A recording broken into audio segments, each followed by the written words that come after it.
So, in this session of Fundamental of Digital Image Processing course, we have selected the topic which is Digital Imaging System. Here we are planning to know about a system which will be dealing with or doing acquisition of information in terms of the scene which is visible by our visual spectrum or which will be imaged in from another spectrum also, but our system should be adapt to that scenario where the information will be collected of physical happening. So, we are here concentrating on the system, but only thing is that the information which will be collected in the system or which will be processed or considered in the system, that is in form of image. And another thing is that the system which we will be considering here, obviously it is a digital system where it will be knowing only 1 and 0 this digital steps, none other than this. That is why the system is called digital system and information collected through imaging, through images. So, it is called digital imaging system. Now, if I want to devise one system which will be dealing with image, first question should come, how the system gets that image? How do the system understand one image, or how physical happening or information which is there in terms of image it is existing to be collected to the system? That we need to understand at the beginning. So, for that the physical happening of the phenomena or physical aspects of those image acquisition through the system will be considered at the beginning of this lecture.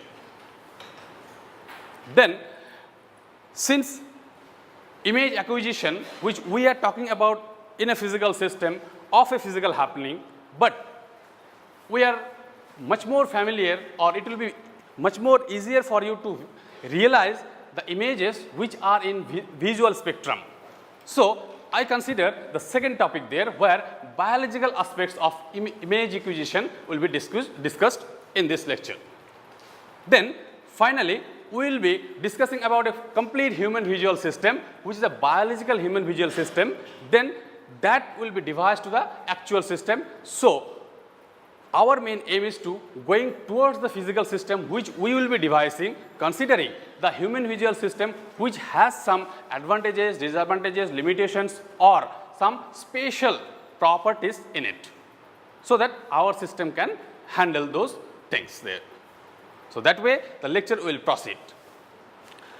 This is a complete block schematic is shown here for a network where one computer is connected there, which involves image processing in it for various purpose. It may be to communicate the image from one place to another place, or collect some image from other place and do processing in it and store it for further use, or display the image or make one hard copy of it. This kind of one environment is kept there. Or if it wants to do image acquisition and transfer it through network, that also is there, which is highlighted and is the topic which will be considered in this lecture. So, here we will be considering about the physical domain or the problem domain from where the image has come to the system. Particularly, we are considering here computer which involves the image processor, where the processing of image can be done.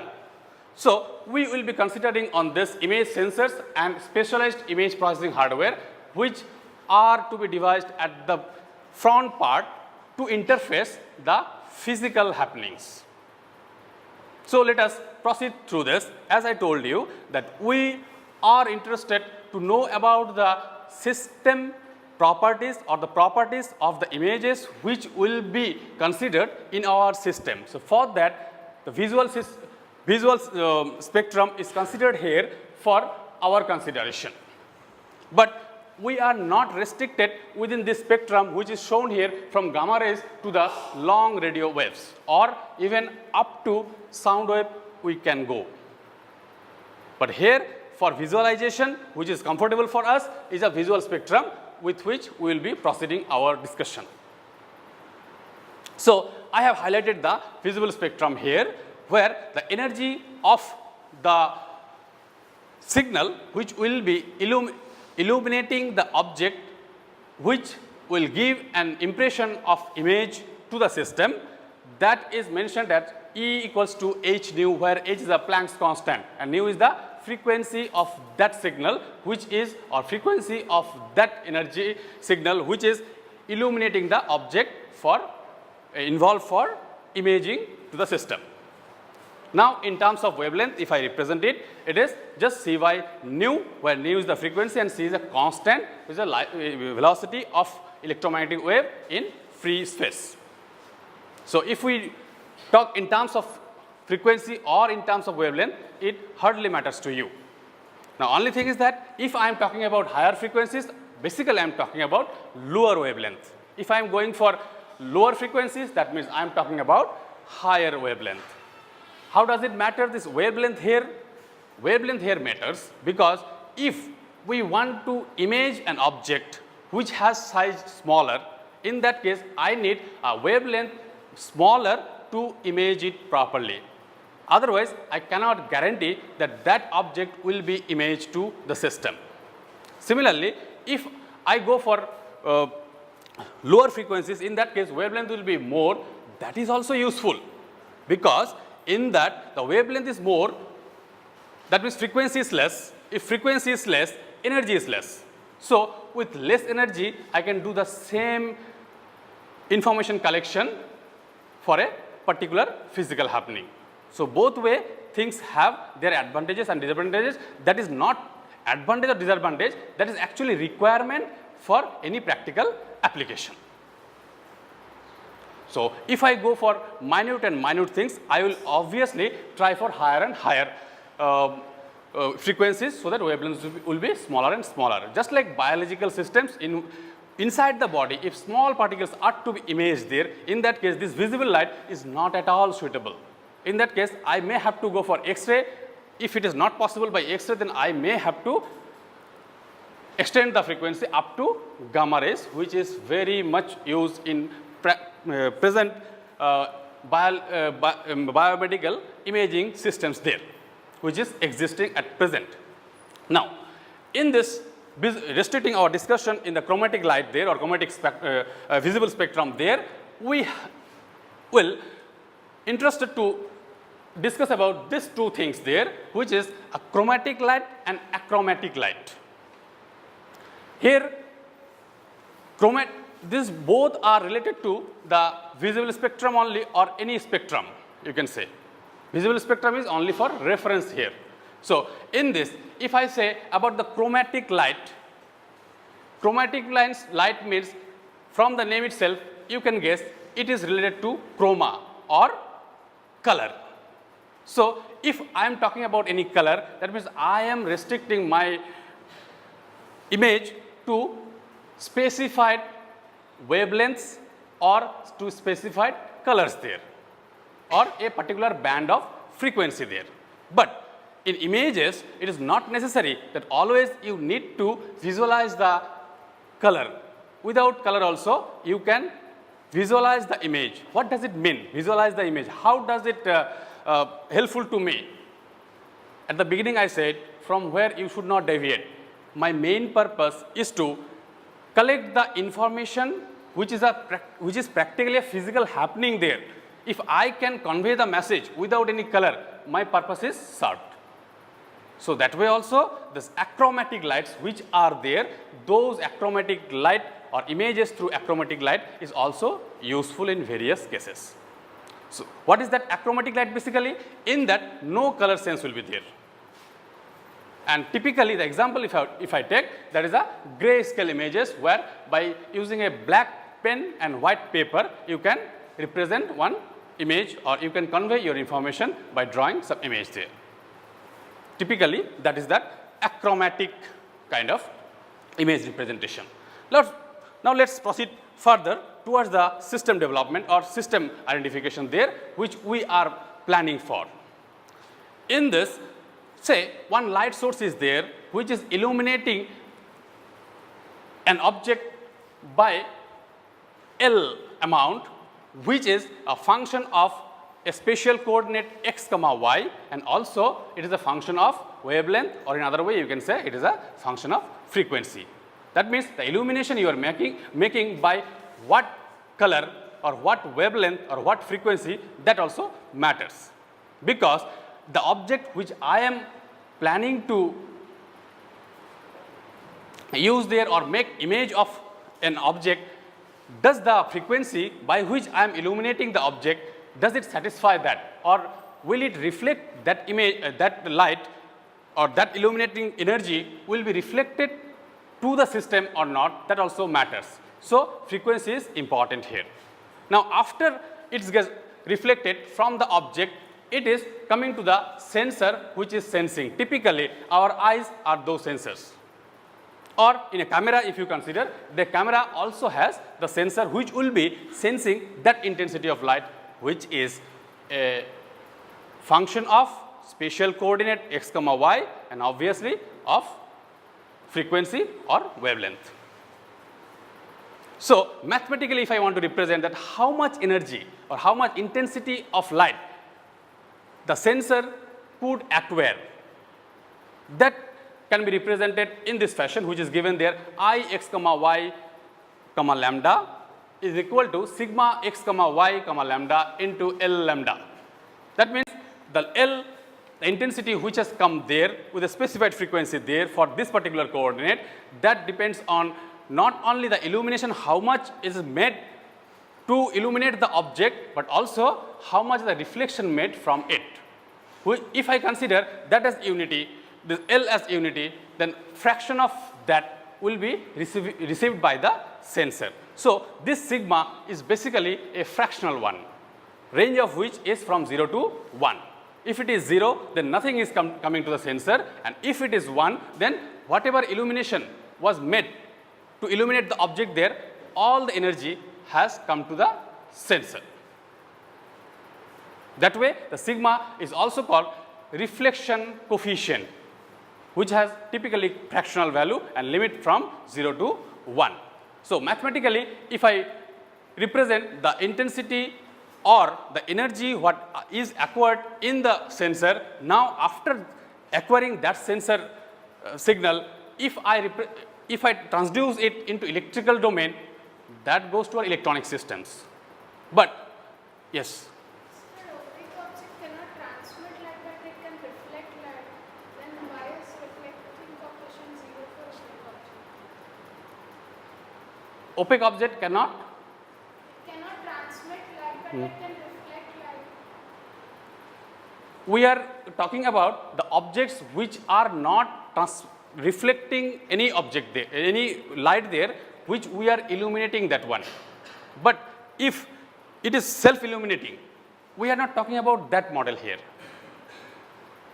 We are talking here that if some illumination is made on an object, that object is not reflecting any energy from it, but it is absorbing everything from here.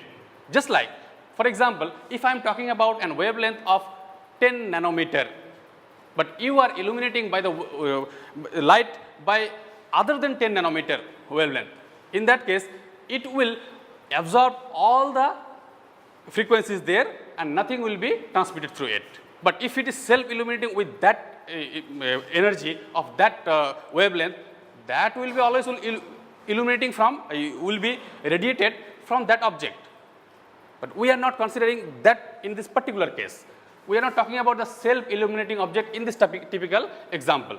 In the example of self-illuminating object, there is no concept of reflection. But here the sigma I am naming as reflection coefficient, which will be some part of it will be reflected from it.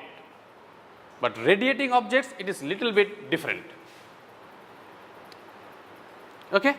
So Please don't consider that object which we have considered, that is self-illuminating object there or radiating element there. Here for this particular mathematical model, it is a reflective kind of signal acquisition is happening. Okay? So, the energy I receive as I or intensity of the signal there, that is acquired as I. Now, I have talked about the energy which will be received there. Now, I am moving towards the shape of the object, which is important for me. For that, we have to again remember about the optical geometry, what we have already come across through different courses there. So, if I consider this green portion here, this as lens, and the object which is to be imaged, that is there with arrowhead in upper side. So, that object is to be imaged through this lens there at other side of it, where some diaphragm or some reception will be happening at the other side. Just like in our eyes, the retina part which will be imaging that one, that is this part where image will be created. But from the geometry itself, if you see there, it is inverted. That is one thing. I have nothing to say in it. It is a purely geometry which is happening. Even in our eyes also, things are happening this way. The image which is there, just inverted portion of it, it will come there. But that hardly matters to us. Finally, we are seeing something. If inverted is only the actual perception for us, and with respect to that only, we are looking to other things that casually works for us. So, that is not the main thing. Main thing is that size of the object which has got changed, depending on at what place we have put the image of that object. So, the term has come here, magnification factor. Please don't confuse there that magnification means always it will magnify. Here the magnification factor can be fractional also, which is quite natural for our biological eyes for sensing the images in the outside world there. So, this m, in terms of this m, if I want to express the focal length, that can be obtained in this fashion, which has directly come from the original equation 1 by u plus 1 by v equals to 1 by f, where f is the focal length, u is the distance of object from the lens, and v is distance of the image from the lens. So, from that geometry, remaining things are derived here, which is might be known to us. Now, with the same concept or the same equations, if I want to see that this object is imaged to some place there, which is shown that it is an inverted image got created and the height of the object has got reduced there. In that case, if I want to get the actual height of it, h is for that, where the distance of the object from the lens is 10 meter and distance of the image from the lens is 17 millimeter and the height of the object is 15 centimeters say. For that the image is got created 0.255 millimeter.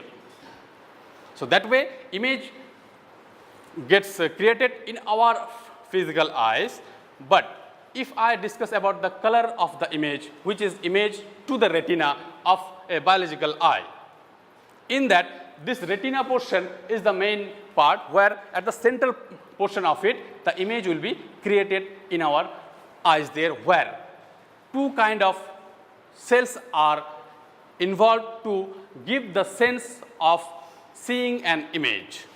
In that, one rod cell and one type of cells are cone cells, where rod cells are of majority than the cone cells, and rod cells are responsible for achromatic vision and cone cells are for chromatic vision.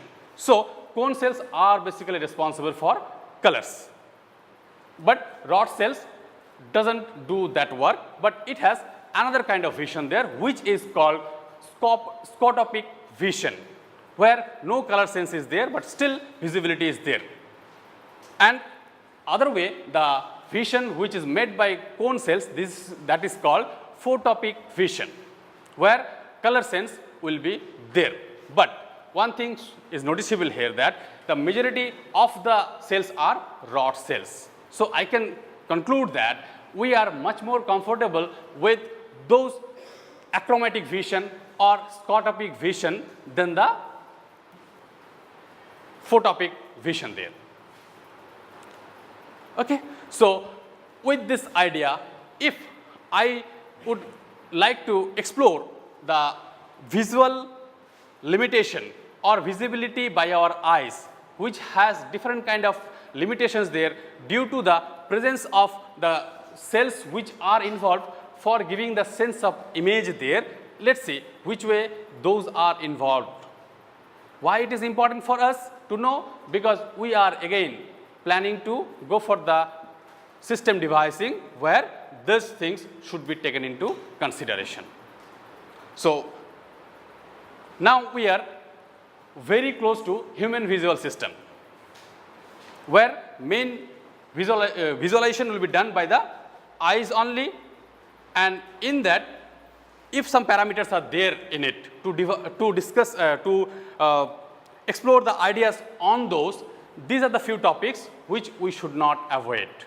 One is the brightness adaptation and discrimination, then simultaneous contrast, Mach band and frequency response. If you see step by step, first three are basically your human visual system which has its characteristics which will be considered there, and this frequency response, this is in between the physical electronic system or electromechanical system and your biological system. So, it is a smooth transition from the practical biological system to the practical electronic or electromechanical system. So, that way things will proceed now onwards. Now, here we will discuss on brightness adaptation and discrimination, what it is, where brightness is a major term which is used for representing an image there. So, in this, one thing you should not miss there, that brightness is a subjective concept. No objective concept is there existing till this day on brightness. It is a subjective sense we perceive for any image. It is basically a overall appearance of an image to our eyes, which obviously dependent on the intensity. Now, if no mathematical expression is available there, only way out is practically to find its characteristic. So, for that, if one device is made there that where the illumination or the intensity of light will be made higher, and in that the brightness of the image will be analyzed by our eyes or our visual system or biological visual system, and using that data if I plot. So, this plot we will get here. This vertical line, what it is shown, this is basically for photopic vision, that means related to cone cells. And another part of this is given as scotopic vision. Both are plotted in with respect to intensity. Don't get confused with these negative terms, because you have taken log of the intensity. So, fractional values are giving the negative value. Okay, no negative intensity. So, and y axis is a subjective brightness, where brightness is measured there. Carefully we have to look into the nature of the curve.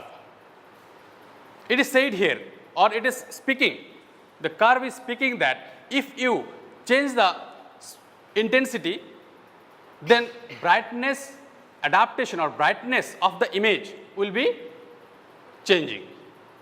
How? Through this curvature, which is quite sharp. With a small change of intensity, brightness is improving there. Another thing, if you compare this photopic and scotopic vision, you see here the photopic vision starts after this, not before that. What does it mean? It means lower than that intensity, if it is there involved, you will not have any sense of photopic vision, means no color sense will be there in that image if the intensity is low. But still the other curve is existing beyond that until this intensity level. So, in that, even though the image is color, but the sense will come as a dim light, or the vision will be called scotopic vision, and for that the cells which are involved, obviously those are rod cells. Okay. So, this way the rod cells and cone cells give their contribution in visual perception. Now, another thing, if I ask you to look much more carefully there, if I say, if the curve is going with that sharp, or the slope of that curve is so high, can our eyes adapt with that? Two limits are there. One is this scotopic threshold, beyond which no brightness sense is there, and another is that very high brightness where it is called glare limit, beyond which even though you are increasing your intensity, if you cross the glare limit, your eyes cannot see. Just like if it is so huge light is there given, again you will not able to see, like if no light is there or very low intensity of light is there, you are seeing dark. So, both the way the limits are there, one is called threshold, scotopic threshold, another is the glare limit. I am talking about in between, which is a huge range actually. But the sharp transition of this, that matters here.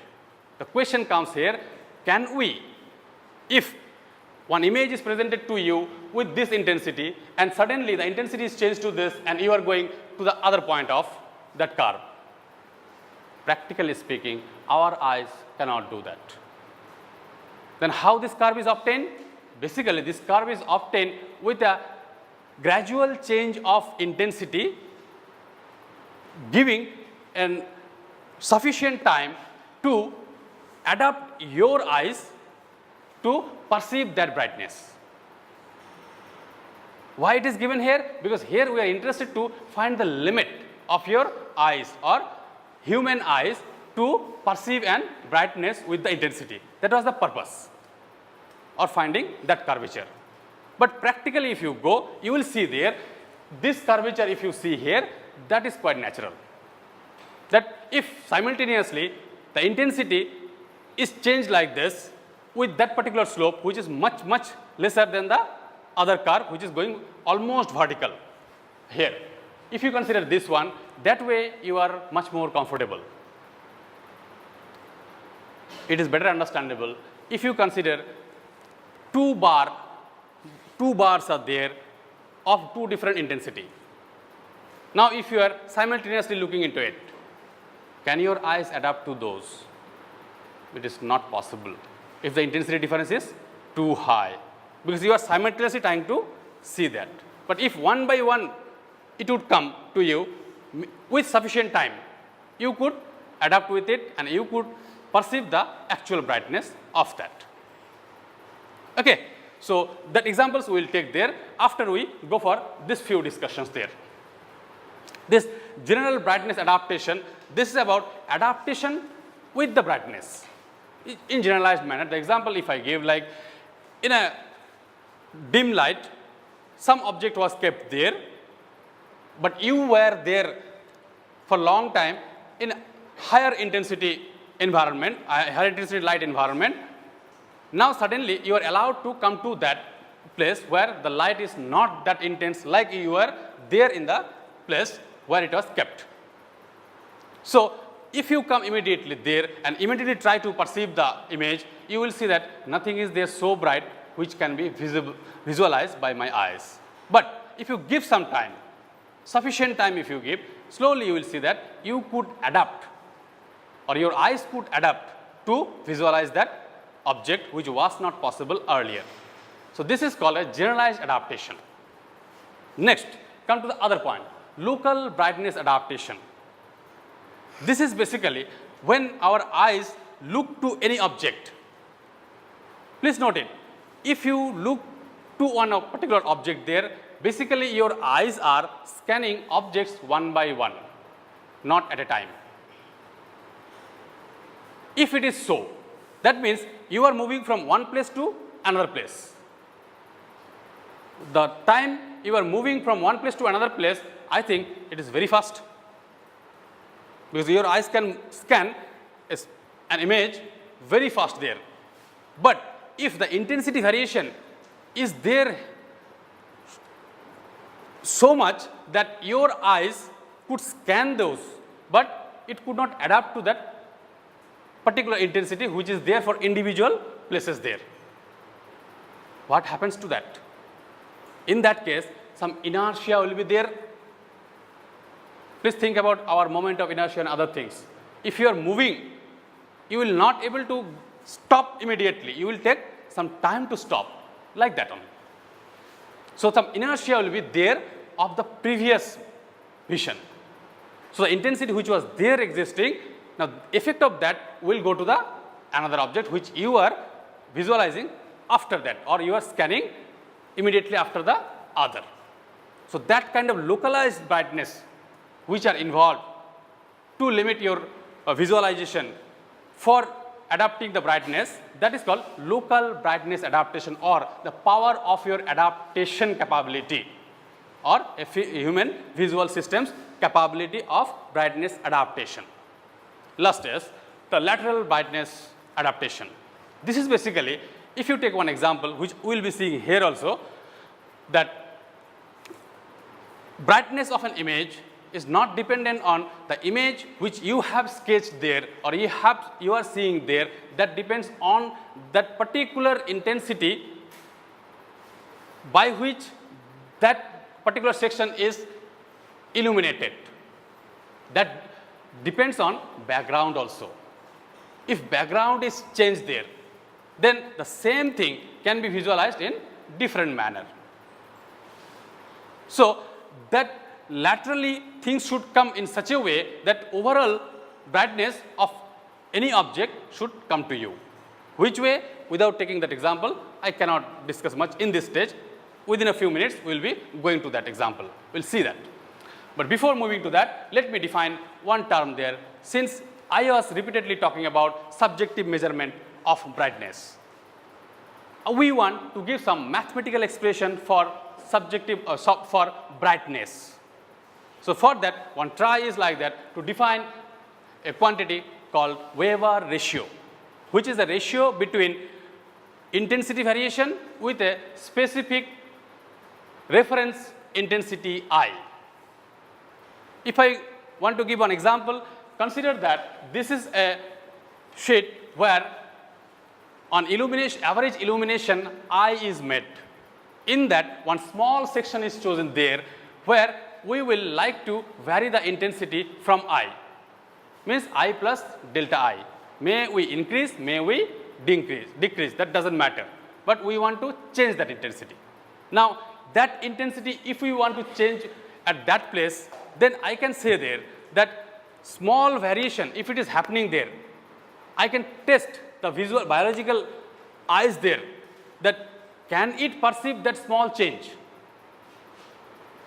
If it is, then I will say that yes, it is possible by that system to adapt with that intensity. If it is not, then it cannot adapt. So that way, I will start with bigger delta I, so that I can easily perceive, then slowly I will make it lower and lower, so that those two will be becoming so close to one another.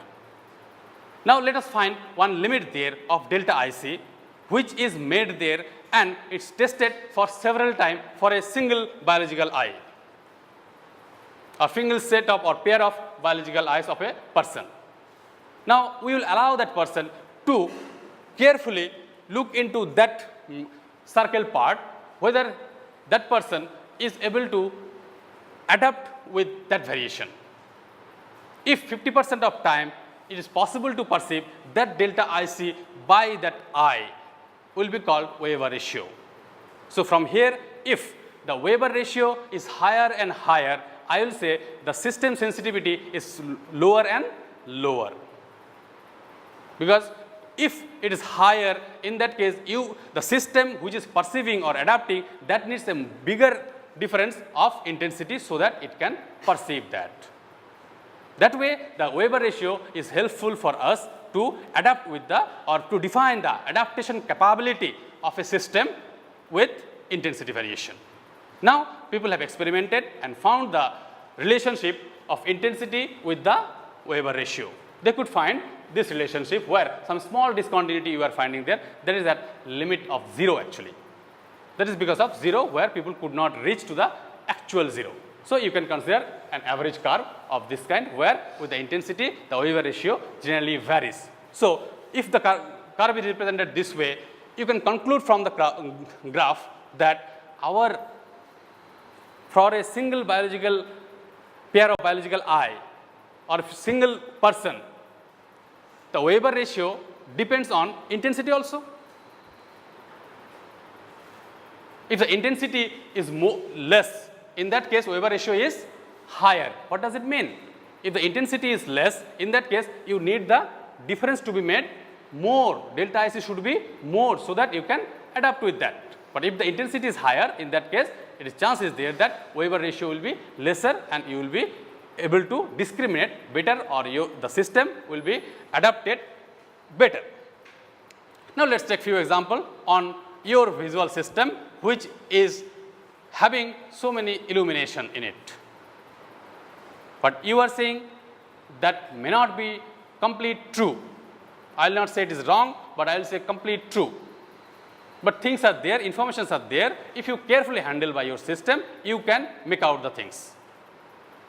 If I go for the first one, which is a colorful one, where I have options to take not only intensity of achromatic sense, but also some chromatic sense also is there to make that illusion. So, if this image is seen there, even though it is a still picture, if you scan your eyes from top to bottom or left to right, you will see there like some vibration is happening in it. Do not consider that because of fan it is vibrating. You please check it in your still monitor there, you will see there. If you scan through, you will see that maybe some up and down is there in it. But here is used a single background color blue and another color for those leaves. It is purely an illusion to our eyes. How does it help to us? If I want to represent one image after processing, and for that I want to do some mathematical modeling there, so that it helps us to make this kind of illusions. Our system can develop so many illusions there. This typical example I am giving for image processing basically in this stage at the very beginning of this course. Okay? To better understand these illusions, let us avoid that complexity of color there, come to the gray images. Only black and white is used for representing something. Go for this first one. Even though nobody has drawn there one square, you are seeing the square. If you are, how it could possible? What might be the reason? That should be asked. Because we are going to devise one system, which will be processing the image or handling the image. It is because of inertia, I will say. How? Because those sharp L shapes are so dark compared to that white, that inertia of darkness is extending little bit from the left hand side. If you go for the right, that is also extending it. So, almost like one small line or narrow line is sketched there after the circle where it ends. Similarly, it is happening for the all 4 parts. So, as if like it is a complete circle. If it is giving any problem to you, then I will ask you to take one image of this kind and make it smaller and smaller. Make the circles closer to closer or make the diagonal lesser and lesser, so that they will come little bit closer. In that case, you will see that completely one line is like drawn in it, which is not at all. So, it is also one illusion because of the limitation of our eyes, which are used for visualizing one image there. Similarly, other examples I can take here, just like this circle, and thus where the length of the straight line is same for both because of these arrangements which are made at the end.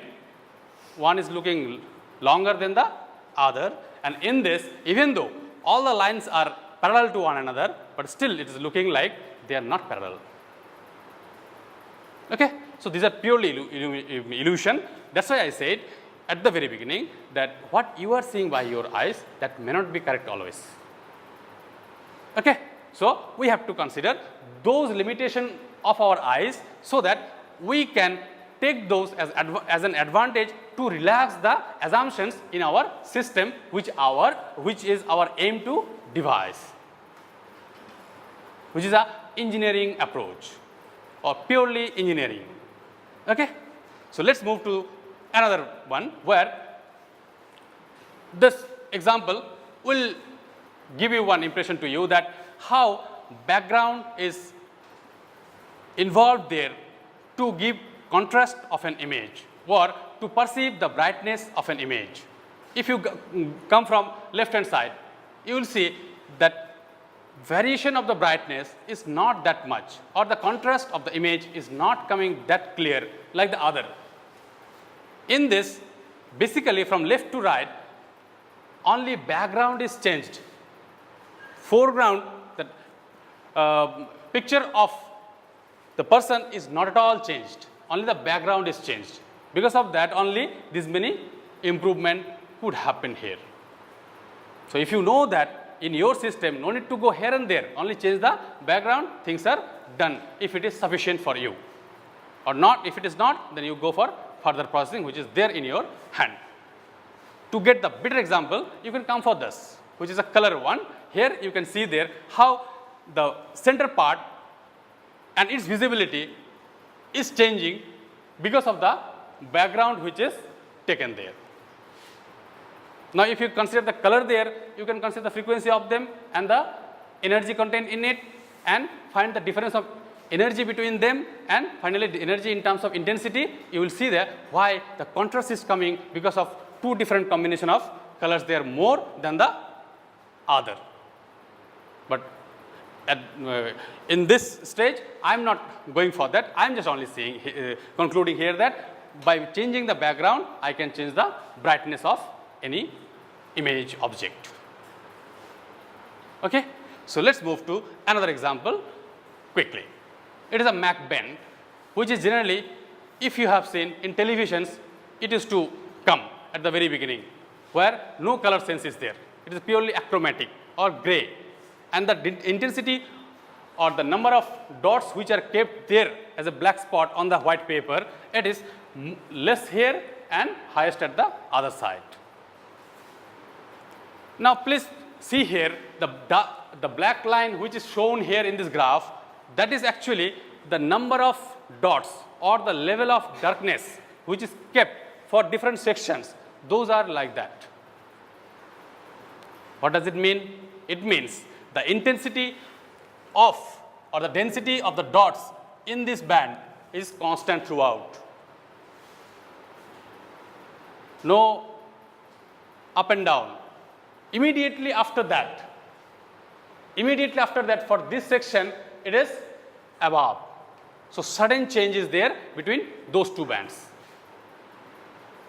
It is now given to you to see. But unfortunately, you are seeing there and as if they have made one arrangement there where these edges are so sharp. But actually it is not made. They have made a simple arrangement of this kind, stair. But you are seeing this higher portion of this and lower portion of this kind of up and down only at the edges, not at the center part. It is noticeable actually. The question should come, why at the edges, not at the center? Since at the edges the change is there, those are creating one inertia of one to another while you are scanning to them. So, you are still with them even though you have traveled some path there. So, because of that, or one is affecting to other, so that you are getting an average effect like abrupt changes made there, which is not in practice. Okay? So, this is another practical example which we see. Now, finally come to the final topic, which is a frequency response. Obviously, since we have started with the Since we have started with the biological system, that is again considered here. But here I will try to take a transition towards our electronics or electromechanical systems, where we will be devising one digital camera, which will be doing acquisition of digital images. So, if we start from the beginning, illumination, then object reflection of light, then that intensity has come to eyes, and then it has passed through one system which is slightly made different color here purposefully, then it has come to your human brain or to the system where the data which is done acquisition there to manipulate it for final perception. In that, some inhibition may made, because your mind may reject something which is not at all required to perceive something. Who will decide that? This central processor, our brain. It will decide that which is to be taken, which is not. So, finally, this is the part which is related to our human brain. Again, this is the part which is related to physical world and also the human eye. Now, what is left in between? This part. Now, we want to reach to this particular part, which we want to devise basically. Or since we are talking about a subject which is called fundamentals of digital image processing, where I will be processing the image, basically the processing is made in this part. For what purpose? For the purpose that this system can perceive the image.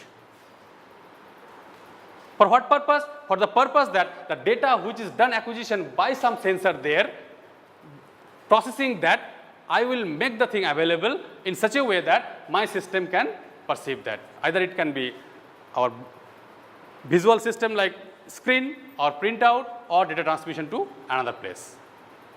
What is it basically in between? Which is given here, spectral response of that is important for us.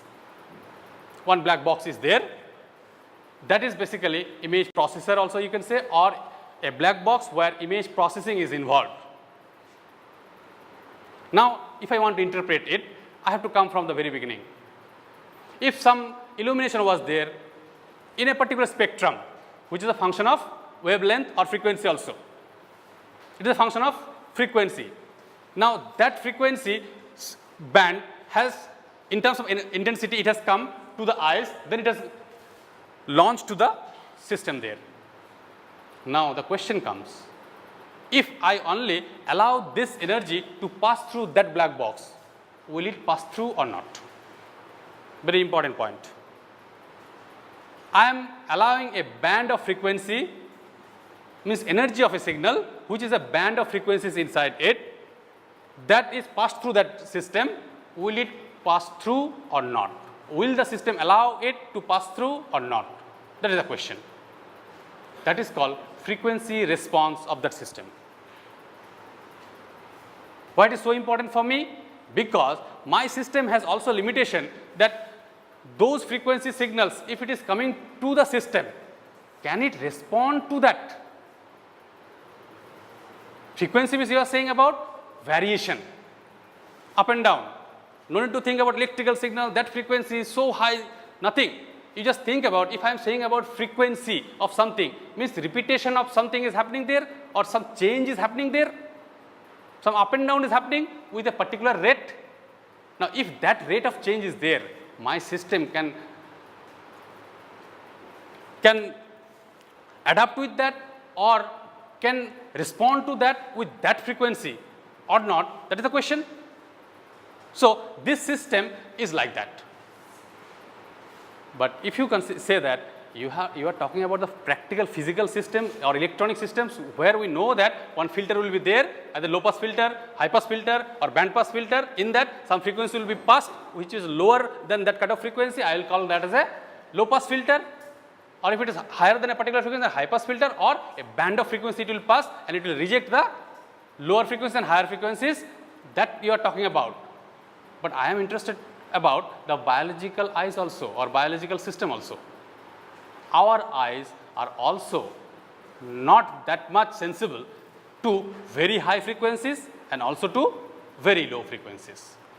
So, it is experimented, it is found that actually our physical system, our biological system is also like that. It works well for a particular band of frequencies. Okay? So, if I consider this as a complete biological system, in that this is a system where this band of frequency will be selected there to pass through the actual system. So, why do not we consider one system which will be devised, which will be a band pass filter, and that band pass signal will be used for further processing, which will work. But we need to identify that for what band of frequency we are talking about, or we are going for processing. It is visual system, in that case the frequency band, and in the gamma rays the frequency band, or in the sound waves the frequency band, that may be different, or the central frequency of that band, that can be different. At what location, at centered at what frequency you are talking about a band, that depends on purely on the application what you are considering. Okay. Simple example I will give at the end, that really does it really happens that our eyes are not sensitive to very high frequencies. Then I will give you, can you see the X-rays? You cannot. So, your eyes are not responding to it. Can you see the voice what I am generating here by this sound system? Means my mouth and all vibration of the air, that is a low frequency actually, less than 5 kilohertz. Can you see that? You cannot. So, the visual system is limited to a particular band only. Even it is a visual band we are talking about, where if I consider about the visual scenes there, I am talking about the visual band in which we will be working. So, I will devise one system where that visual band will be involved. So, the signals which we receive in a particular band, now we may like to pass some band of it, reject some band of that within that band of visibility. I can do just like in one image, red lights are so much, frequency is less, red is too much, I want to reject the red. So, I can devise a system where the reds will be thrown out. So, I will make one high pass filter where the low frequency will be cut. So, one image is there, all colors are there nicely, but that particular color is missed. Only by a simple filter you could do, but the idea is from there. Or it is about electronic system I am talking about. If I again move to the biological system, some people are there color blind. What is it? That is basically that band of frequency is not giving any sense to them, or this response of that system has like that which does not respond to that particular band of frequency. Okay.